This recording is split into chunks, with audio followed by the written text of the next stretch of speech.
Beleza, começou.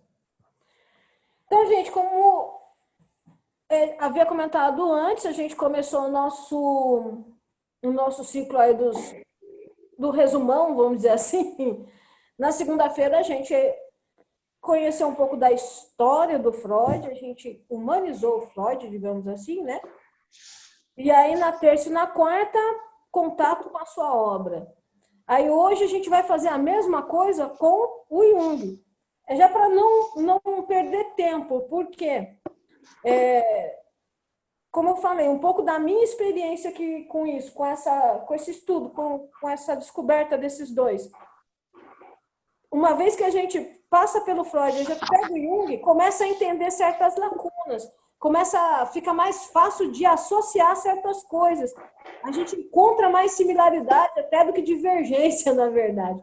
É muito interessante. Eu acho que ajuda bastante a ficar mais sedimentado esse conhecimento na memória da gente para não se perder. Tá? Então, por isso que eu falei, agora vamos fazer um passeio pelo Jung. Não sei se vocês estão de acordo, espero que sim, né? Senão, vou ter que largar, vamos fazer outra aula de outra coisa, então. Sim. Mas beleza. Então, vamos lá.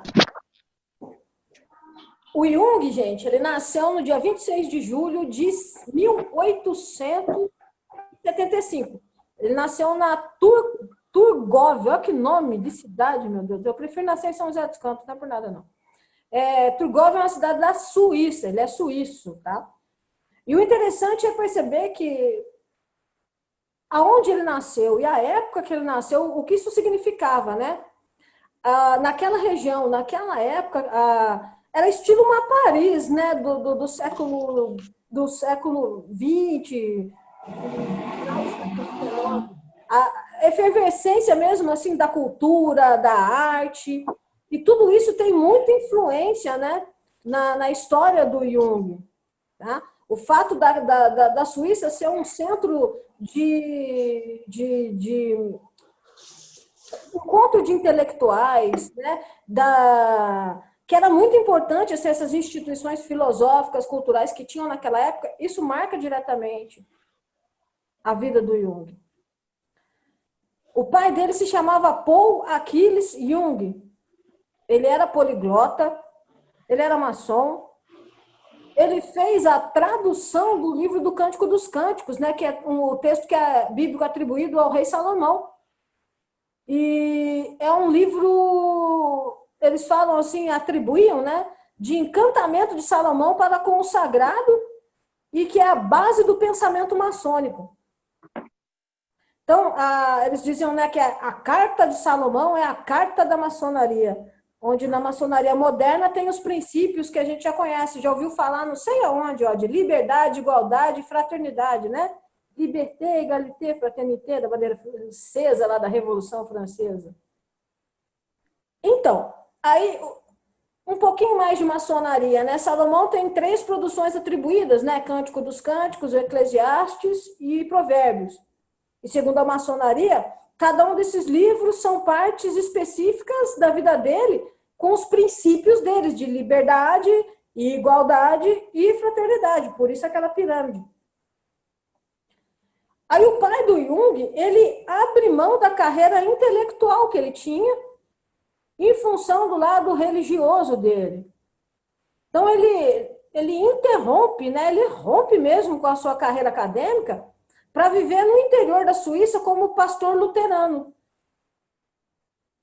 Curioso é notar que o Jung ele sempre batia de frente com o pai dele, né? Muito nas questões teológicas e principalmente nessa ligação, né, de certa forma, com a maçonaria.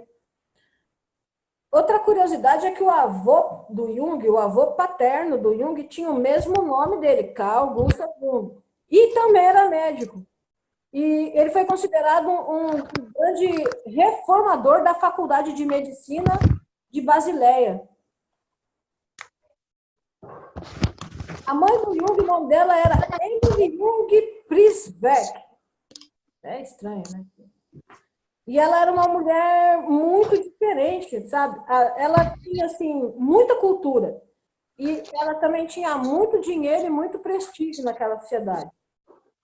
Ela veio de uma família assim que tinha muita influência e muito poder.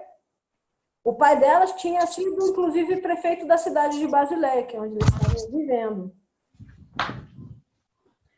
A mãe do Jung, ela já era bastante assim, ela era bem mística, vamos dizer assim.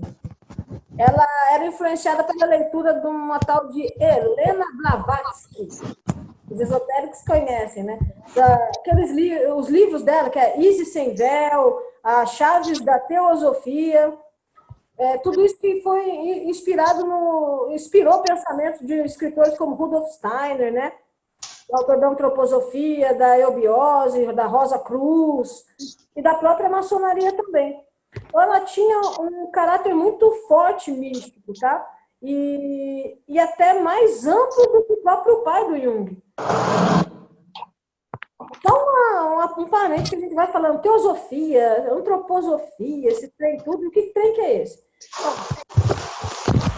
A teosofia é tipo um conjunto de doutrina, tá? De caráter sincrético, ela é mística. E é acrescida eventualmente assim, de reflexões filosóficas. Né? Então, ela busca o conhecimento da divindade para alcançar a elevação espiritual. Isso é teosofia, né? Resumindo, tá? Antroposofia já é uma doutrina filosófica e mística. Ela é fundada pelo austríaco Rudolf Steiner. E, segundo ele, a antroposofia é a ciência espiritual. E ele apresenta como um caminho de busca da verdade que preenche o abismo historicamente criado desde a escolástica entre fé e ciência. Então, mais ou menos, estas são as influências da mãe do Jung, tá? Então, né, o Jung, ele, até os 9 anos de idade, ele era filho único, ele reinou sozinho no meio dessa confusão toda, dessa história toda, né, com o pai e com a mãe. Não tinha irmãos até os 9, depois é que vem toda a galera. E desde pequeno, ele percebia que existia assim uma dualidade dentro dele. E ele teve a coragem até de aceitar isso. Ele percebia que existia um indivíduo fraco, franzino, inseguro, mas ao mesmo tempo também tinha um indivíduo altivo, seguro, maduro.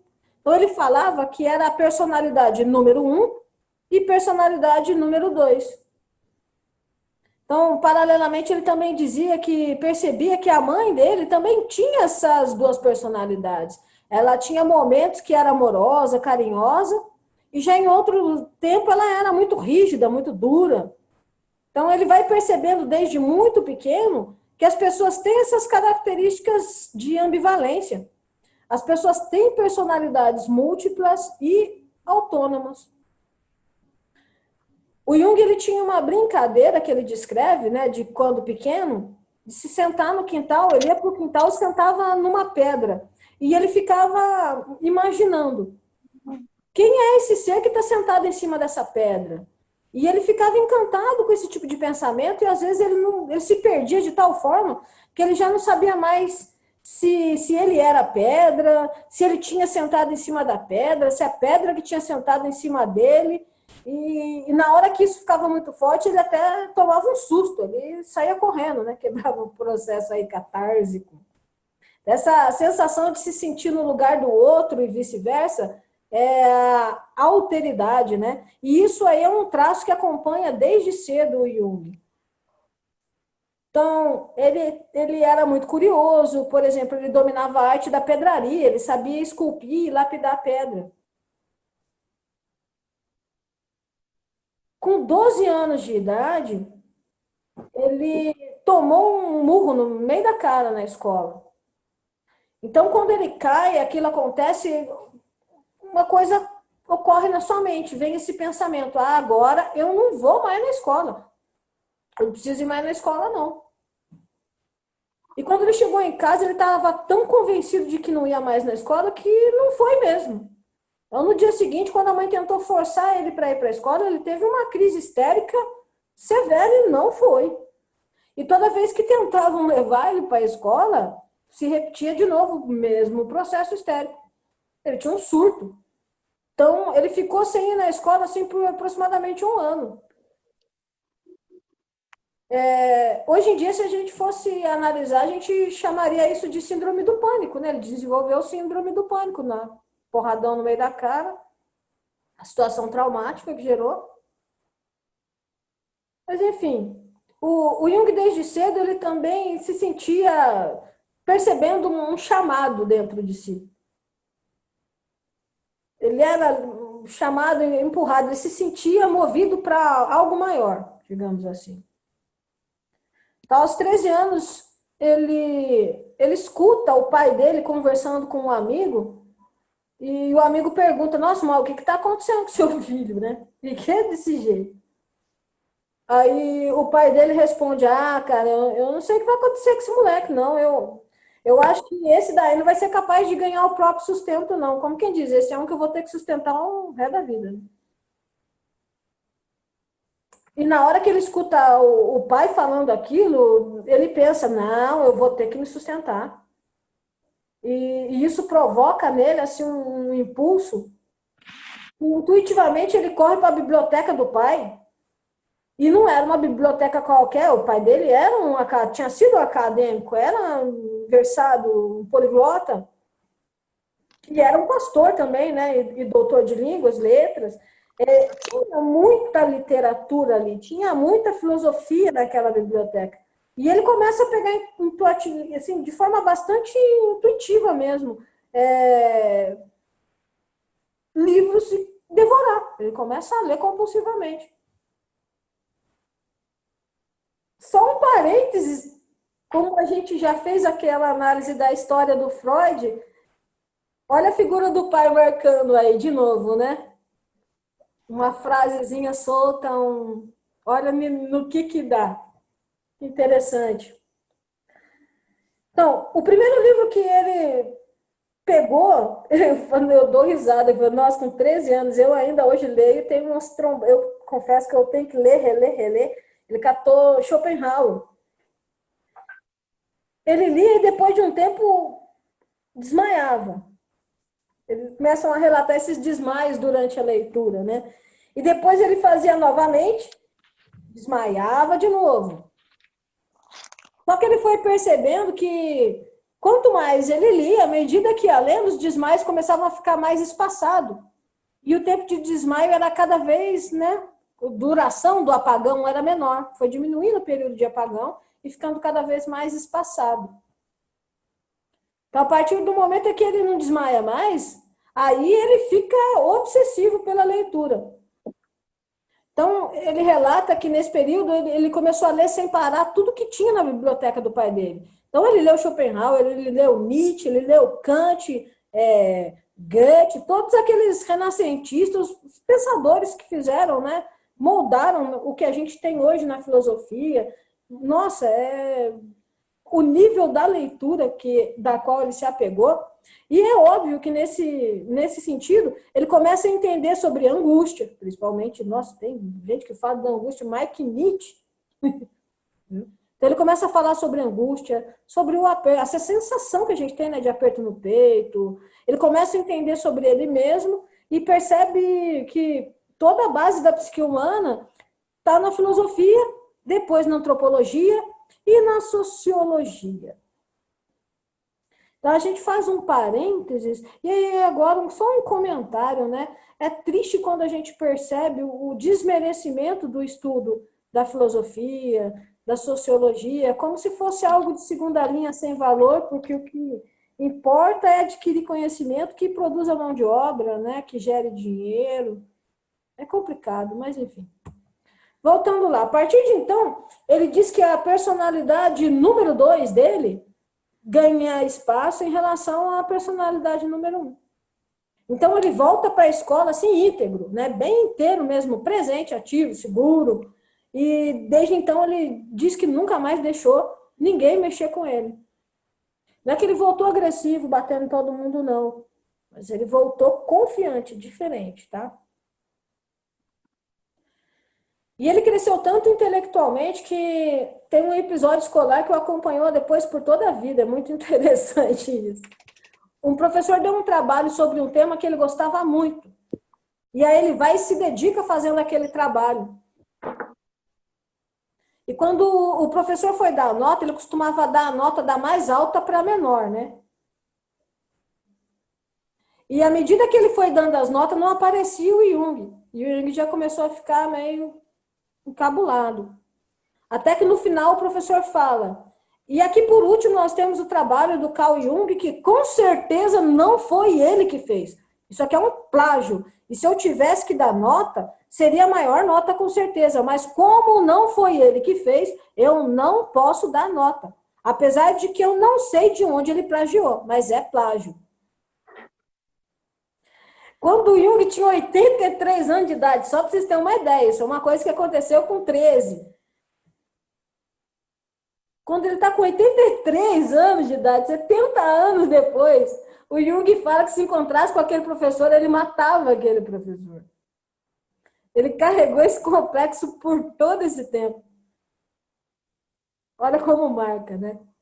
Mas a partir daí, ele diz que se tornou um cara muito vigoroso, muito forte. Então, aquele tempo de um ano fora da escola foi de completa imersão no inconsciente. Isso acabou sendo muito importante, sim, no processo de maturação, se é assim que a gente pode dizer, de maturidade do Jung, né? Então, aos 16 anos, ele já começa a ler autores assim, passando da escolástica a Aristóteles, Tomás de Aquino, Schopenhauer novamente. Só um parênteses sobre escolástica, que às vezes a gente fica meio na dúvida sobre o que é. O que é esses termos? Eu não gosto de ficar falando difícil e ninguém... Então, vamos lá. Escolástica, gente, é um pensamento cristão da Idade Média que fazia assim, fazia a conciliação de um ideal de racionalidade, né? Incorporando ali a tradição grega, né, do platonismo e do aristotelismo, por exemplo, com experiências de contato direto com a verdade tida revelada como fé, a fé cristã. É ligar essa parte racional de toda a tradição grega com a fé cristã. Isso era a escolástica. Meio que, desculpa se eu resumi mal e porcamente, só para não ficar parecendo muito nebuloso, tá? Então, ele tinha contato com isso aos 16 anos de idade, era o tipo de coisa leitura que ele alimentava. Então, vamos lá. Quando ele entra para a universidade, o Jung havia decidido estudar medicina, assim, na tentativa de manter um compromisso entre os interesses que ele tinha pelas ciências naturais e humanas. Então, ele queria, de alguma forma, vivenciar na prática os ideais que adotava usando os meios dados pela ciência. Nessa época, ele também passou a se interessar mais, assim, intensamente por fenômenos psíquicos. E ele chegou a investigar várias mensagens, assim, hipotéticas recebidas por uma médium lá da cidade. Na verdade, a médium era uma prima dele, tá? Isso acabou até servindo de material para sua tese de graduação, que era Psicologia e Patologia dos assim chamados fenômenos psíquicos ocultos. Bonito, assim. Então, em 1900, com 24 anos de idade, ele se forma médico. Em 1902, ele é nomeado psiquiatra. Nesse mesmo ano, ele se casa com Emma Hockenbach, com quem tem 5 filhos. Em 1903, ele passa a ser o primeiro assistente do Burgosli Manicômio Cantonal. É uma clínica psiquiátrica da Universidade de Zurique. E em 1905, aos 30 anos, ele assume a cátedra de professor na Universidade de Zurique, né, na psiquiatria. Nesse meio tempo, tá, ele começa a entrar em contato com as obras do Freud. E mesmo conhecendo as fortes críticas, né, porque ali estava no começo, era embrionário, né, era muito, eles chamavam de incipiente, né, a psicanálise. Ela sofria muita pressão por parte dos meios médicos e acadêmicos na ocasião, mas mesmo assim ele faz questão de defender as descobertas assim, desse mestre vianense, porque está convencido da importância do avanço dos trabalhos do Freud. Inclusive, aí, dessa data, então, nesse período da 6 anos que se segue, o Jung se dedica a explorar o seu próprio subconsciente. Ele registra uma experiência em um livro inédito conhecido como o Livro Vermelho, e continuou a escrever e ilustrar esse livro ao longo dos 15 anos seguintes. Só em 2009 que o livro foi finalmente publicado, tá? Permitindo que os leitores tivessem assim, um olhar sem precedente mesmo sobre a mente do Jung. Então, o Jung fala assim, no epílogo do livro, que ele termina em 1959, ele fala assim, para o observador superficial, isto parecerá uma forma de loucura. Enfim. Mas é interessante, eu falei sub, tá? Porque o Jung não estava cunhado ainda, era coisa do Freud, tá?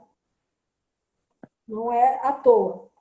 O Jung, ele sabia que através da associação de palavras e pelos inputs afetivos, era possível alcançar os complexos. Mas ele não sabia onde estavam esses complexos.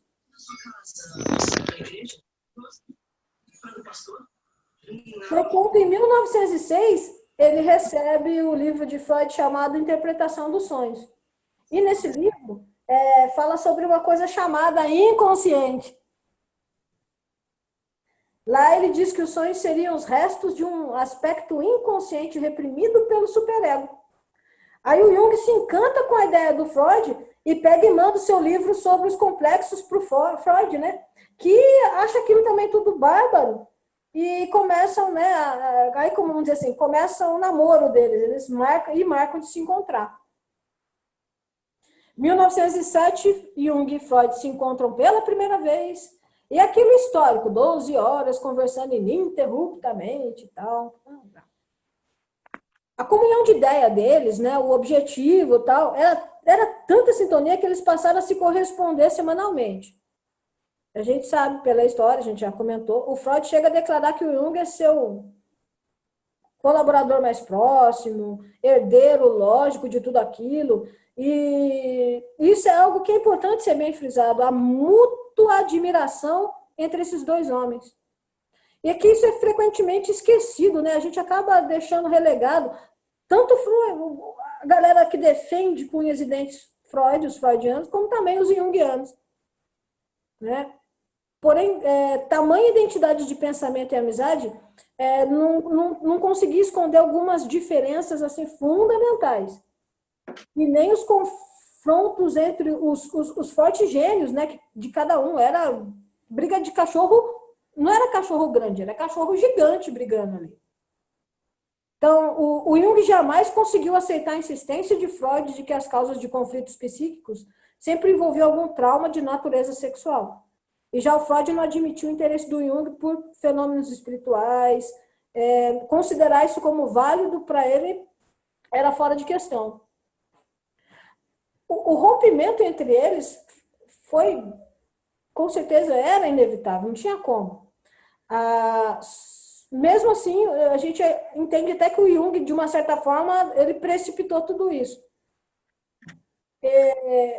Ia acontecer mais cedo ou mais tarde. E o rompimento, sim, é doloroso para ambos. Foi um rompimento turbulento, de um trabalho mútuo e de uma amizade, né? Ali você vê acabar numa profunda mágoa mútua, inteiramente assim, nossa, briga mesmo. E os dois principais gênios da psicanálise e psicologia do século XX, a ruptura foi tão, a cisão é tão grande que é uma coisa que divide até hoje. Isso ficou até hoje, ainda tem partidários levantando bandeira de um, bandeira do outro, ainda gera cisão. É muito curioso isso. Mas, anterior mesmo ao período em que eles estavam juntos, o Jung já começou a desenvolver um sistema teórico que ele chama originalmente de psicologia dos complexos. Mais para frente, ele acaba chamando de psicologia analítica. E isso é resultado direto do seu trabalho prático, né, com os pacientes. Então, o conceito de inconsciente já está bem sedimentado na base da psiquiátrica de Jung. Isso antes mesmo do seu contato pessoal com Freud. Só que foi Freud quem é o real formulador desse conceito nos termos clínicos, tá? Então, foi através disso que o Jung pôde se basear para aprofundar os seus próprios estudos. O contato entre esses dois homens foi extremamente rico para ambos, tá? Então, durante o período de parceria entre eles, foi produtivo, foi frutuoso para ambas as partes. Foi Jung quem cunhou o termo e a noção básica de complexo, tá? E isso foi adotado pelo Freud. Por complexo, Jung entendia os vários grupos de conteúdos psíquicos que, assim, se desvinculando da consciência, passam para o inconsciente, onde eles continuam numa existência relativa autônoma, vamos dizer assim, a influir sobre a conduta. Esse é o conceito junguiano de complexo. O Freud ele queria um discípulo não judeu e mais jovem para disseminar a teoria dele. E Jung atendia todos esses requisitos. E com menos de 1 ano de relacionamento, ele já tinha transformado Jung no presidente fundador da Sociedade Psicanalítica Internacional. Só que o Jung, desde o início, ele percebe que tem uma incompatibilidade entre eles. Mesmo assim, o Jung aproveitou o aprendizado, porque eles conversavam muito. Um contava o sonho para o outro, um trabalhava as questões do outro. E o Freud se encanta com a ideia dos complexos. Tanto que ele pega a teoria para ele e também passa a usar na prática clínica dele, de teste de associação de palavras do Jung. Ele começa a aplicar aquilo também. O Jung passa a usar a associação de forma livre das palavras, ele vai percebendo que era difícil ficar atrás de um divã, né, esperando aquele núcleo afetivo do complexo se manifestar. Então, ele percebe que é mais efetivo, que é mais produtivo, olhar para o paciente nos olhos, né, e interagir. Onde fala que ele inverte a hora, ele que tira, sai do divã, fica de frente e tal. A relação desses dois, que vai de 1907 a 1913, justamente quando Jung lança um livro, né, Os Símbolos de Transformação da Libido, que fala sobre capacidade do símbolo transformar a energia psíquica.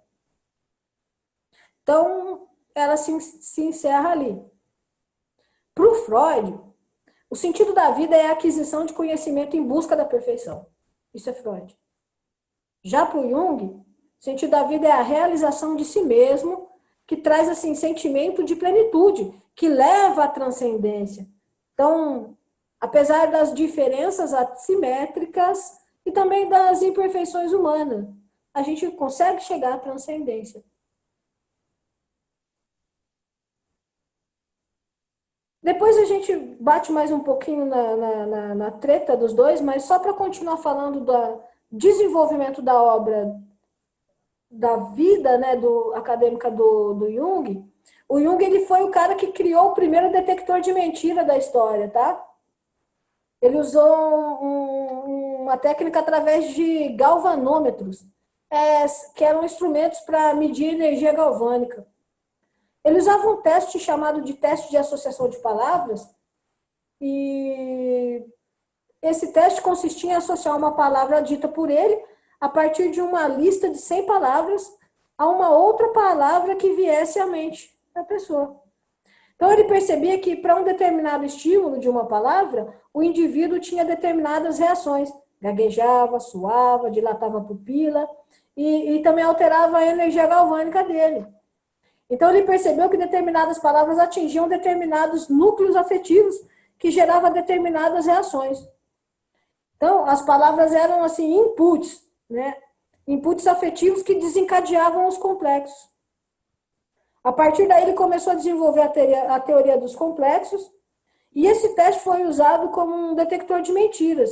E com ele, se desvendou, assim, vários crimes, né? Ajudando, prestando auxílio aí à polícia. Por conta disso, ele chegou a ganhar até o título de cidadão honoris causa. Era isso, chique.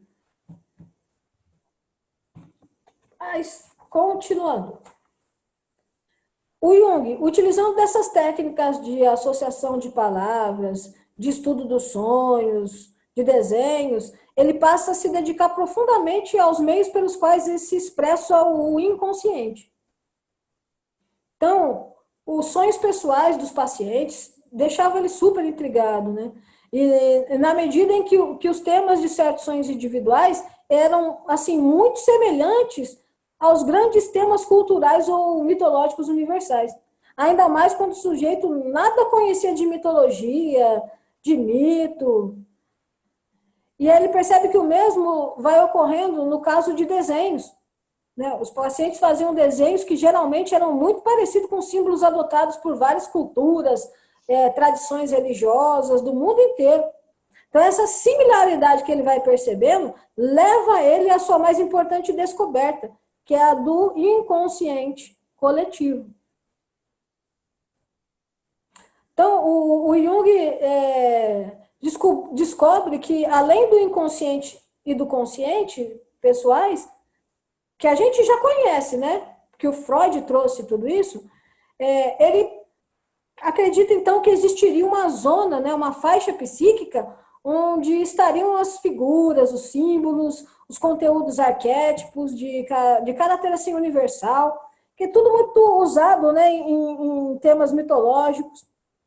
Então, ele vai citando como exemplo o mito bíblico de Adão e Eva, comendo fruta da árvore do conhecimento do bem e do mal, e por isso sendo expulsos do paraíso. Aí o mito grego do Prometeu, roubando o fogo do conhecimento dos deuses e dando aos mortais, pagando com a vida pela sua presunção. Então, se você analisa, é bem parecido, né? Também com aquele da Mary Shelley, do Frankenstein, né? Que ela escreve a história do Frankenstein depois de ter um pesadelo. E isso toca fundo na mente, nas emoções das pessoas de forma quase que instintiva. Então, como se uma parte da nossa mente entendesse assim, o real significado da história. O homem sempre paga um alto preço pela ousadia de querer ser Deus. Então, ele vai notando tudo isso e aí ele vai andando. Enquanto o inconsciente pessoal consiste fundamentalmente de material reprimido e de complexos, o inconsciente coletivo já é composto de uma tendência para sensibilizar-se com certas imagens ou símbolos que constela sentimento profundo de apelo universal. Aí, os arquétipos, da mesma forma que animais e homens, parecem possuir atitudes inatas, né? Que é os instintos. Tudo isso ele está atribuindo ao inconsciente coletivo. Também é provável que no nosso psiquismo existe assim, um material psíquico com alguma analogia que puxa para os instintos. Talvez as imagens arquetípicas sejam algo como que figurações dos próprios instintos, assim, num nível mais sofisticado do psíquico. Assim, não é mais arriscado admitir a hipótese do inconsciente coletivo comum a toda a humanidade do que admitir a existência de instintos comuns a todos os seres vivos. É bem interessante como ele vai rolando tudo isso. Para fazer um resumo, o inconsciente coletivo é uma faixa intrapsíquica e interpsíquica. Eu sei que falando assim fica meio estranho. Vamos definir o que é intrapsíquica e o que é interpsíquica. O inconsciente coletivo ele diz que é uma faixa intra. Intra é de dentro, interna, intrapsíquica. E interpsíquica, o que é inter? É o que se relaciona com o outro. Então, é uma faixa de dentro e também que está relacionada com outras, que se relaciona com outras, tá? E está cheio de material representativo, com motivos de forte carga afetiva que é comum. Então, por exemplo, a associação do feminino com características maternas e, ao mesmo tempo, no seu lado escuro, cruel, a forte sensação intuitiva universal da existência de uma transcendência metafórica, que a gente chama de Deus, tudo isso está lá no inconsciente coletivo. A mãe boa, por exemplo, ela é um aspecto do arquétipo do feminino na psique que pode ter a figura de uma deusa ou de uma fada, Já a mãe má, o que pode possuir traços assim, de uma bruxa, né? A figura masculina ela pode ter uma representação num sábio, normalmente um eremita, né? Um ermitão. Então, as figuras em si, mais ou menos, semelhantes, elas se parecem em várias culturas, elas têm quase que a mesma forma de ser representadas.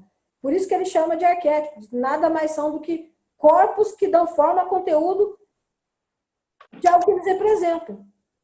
O arquétipo da mãe boa, da boa fada, estão representando a mesma coisa, o lado feminino positivo da natureza. O lado acolhedor, o lado carinhoso.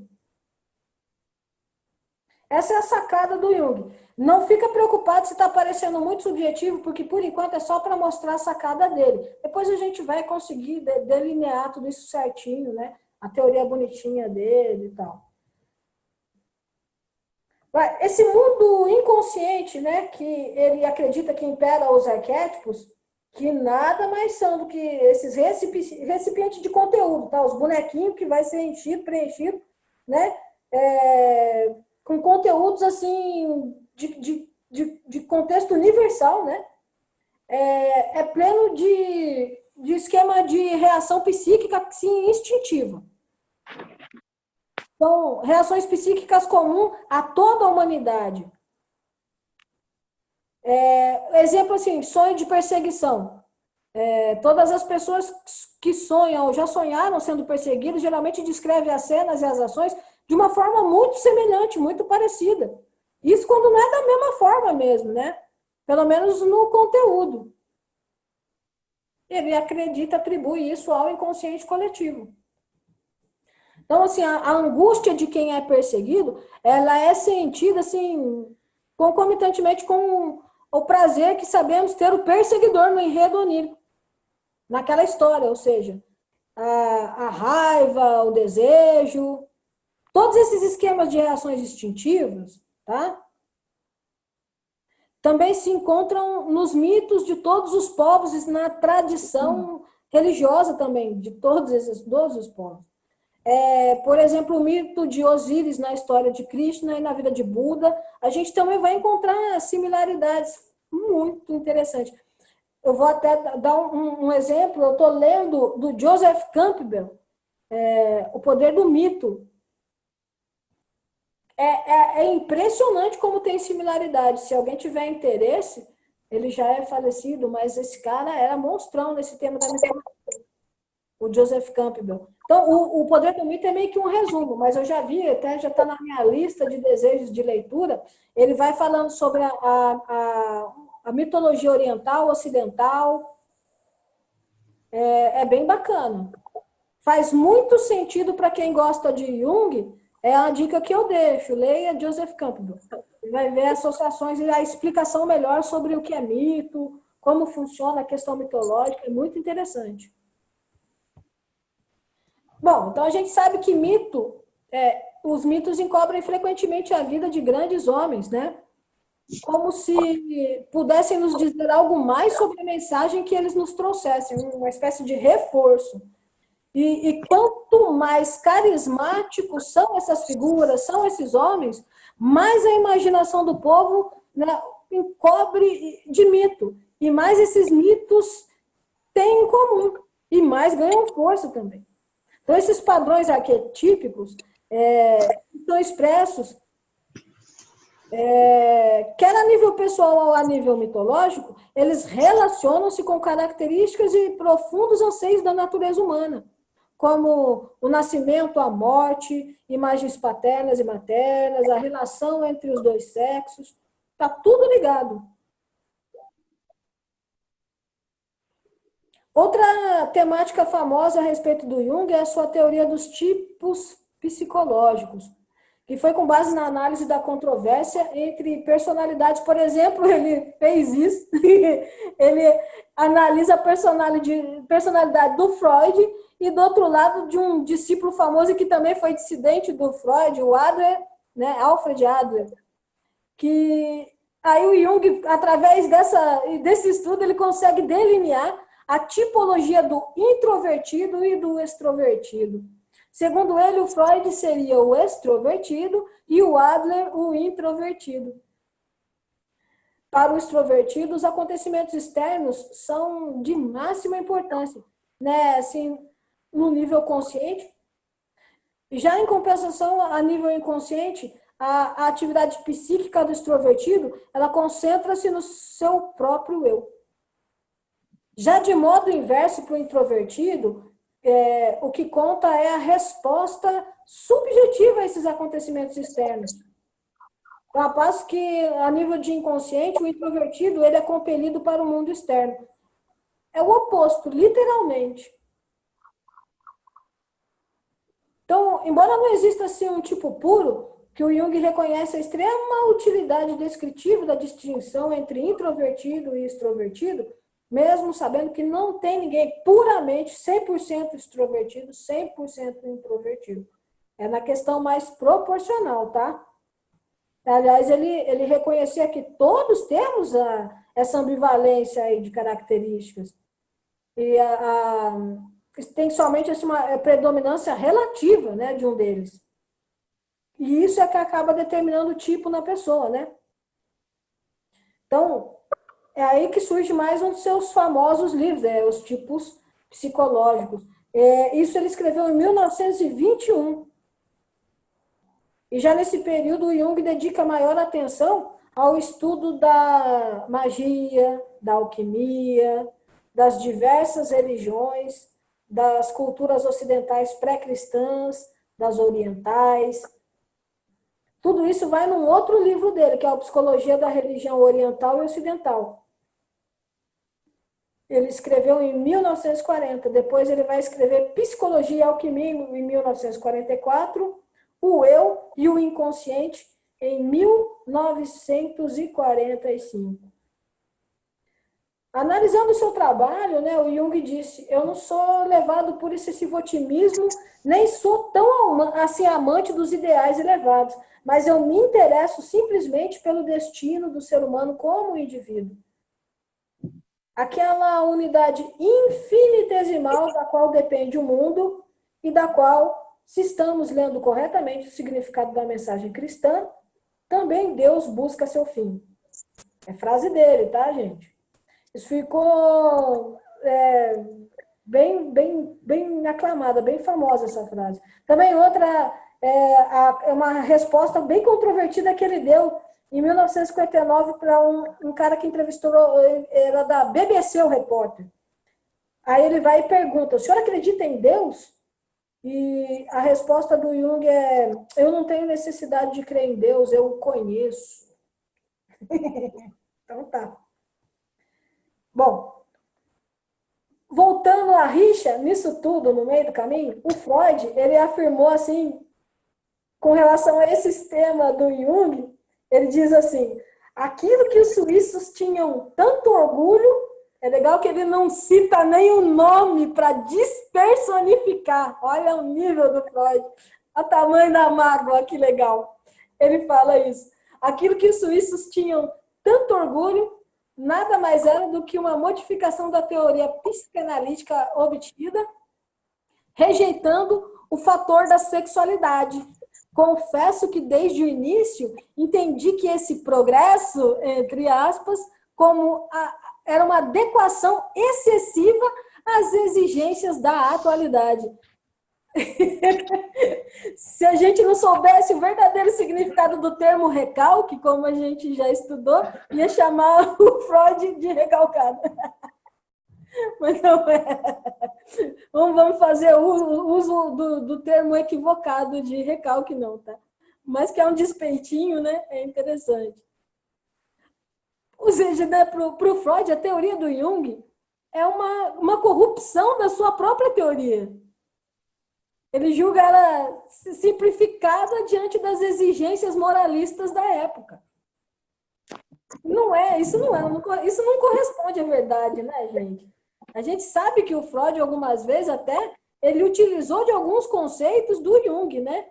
De um jeitinho bem discretinho, bem mascaradinho, mas a gente pode ver isso na interpretação de casos, assim, por exemplo, quando ele fala do homem dos lobos. Notadamente ali tem o conceito do atavismo na lembrança do coito. É um paralelo aí de obras, tá? Já da sua parte, né, o Jung ele nunca quis negar a importância da sexualidade na vida psíquica. Eu sei que o Freud sustenta isso de maneira obstinada, né? Mas o Jung ele fala, ó, embora o Freud sustente que eu a negue, eu não fiz. Ele fala assim que apenas procurava estabelecer limites para a desenfreada terminologia sobre o sexo que vicia todas as discussões sobre o psiquismo humano e situar, então, a sexualidade em seu lugar mais adequado. O senso comum voltará sempre ao fato de que a sexualidade humana é apenas uma pulsão ligada aos instintos biofisiológicos e é apenas uma das funções psicofisiológicas, embora, sem dúvida, muitíssimo importante e de grande alcance. É fala do Jung, tá? Tentando combater aí, bater de frente. Só para listar uns feitos dele assim um pouquinho, que é 1921, ele passa um grande período na África. É muito legal o espírito do Jung nesse aspecto, é bem interessante. Ele vai para a África, depois vai visitar os índios pueblos no Arizona e no Novo México. Volta para a África em 1926, para viver entre os nativos das vertentes do Monte Elgon, no Quênia. Visita a Índia, vários outros países europeus, além dos Estados Unidos. Ele é apaixonado por culturas, né? Ele acho que ele ia amar conhecer, que não dava, acho que na época dele o trabalho do Campbell ainda estava começando, mas se os dois se conhecessem, seriam amicíssimos, assim, de trocar a figurinha. Em 1922, ele compra um terreno em Bulligen e constrói uma casa de 2 andares que foi sendo construída e reformada ao longo da sua vida. Então, conforme as suas necessidades internas. Essa casa de Bulligen tomou sua forma definitiva em 1955, após vários estágios de transformação. Em 28, é publicado o livro Dialética do Eu e do Inconsciente. Em 29, com colaboração do Wilhelm, o livro O Segredo da Flor de Ouro.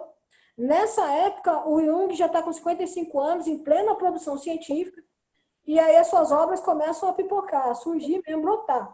A Energia da Alma, Psicologia e Religião.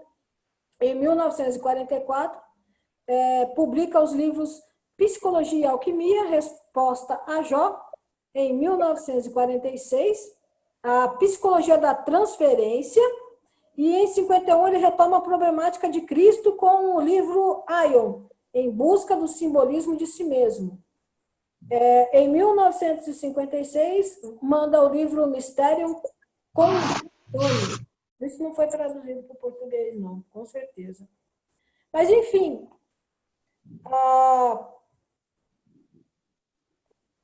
Carl Gustav Jung morre a 6 de junho de 1961, aos 86 anos, na sua casa, à beira do lago de Zurique, após assim, uma longa vida extremamente ativa e produtiva.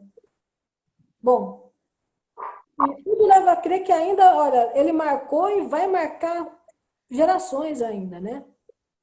Com a antropologia, com a sociologia e com a psicologia. Para encerrar essa história do lado da apresentação da pessoa histórica do Jung e do Freud, é bacana a gente pensar assim, foi muito fecundo e também foi muito tumultuada a amizade entre esses dois. Mas ela, sem dúvida nenhuma, é um dos marcos da história do pensamento e da cultura ocidental. O rompimento dessa amizade, e não é amizade entre simplesmente 2 vizinhos e tal, era entre os 2 maiores cientistas e sábios assim, do século XX. Isso impediu a continuação de uma parceria que poderia ter contribuído assim, para um desenvolvimento ainda maior da ciência da psique. E também para o alargamento dos horizontes do conhecimento, assim, da interioridade do homem. Muito já se disse e se escreveu sobre o assunto, mas não há uma conclusão que se imponha de modo a silenciar essa polêmica, e isso já se arrasta e prossegue entre discípulos, entre os amantes da psicanálise ou da psicologia, mas principalmente entre os mais desavisados aí, né? Essa rixa começa, perdura. Então, de qualquer forma, sabe?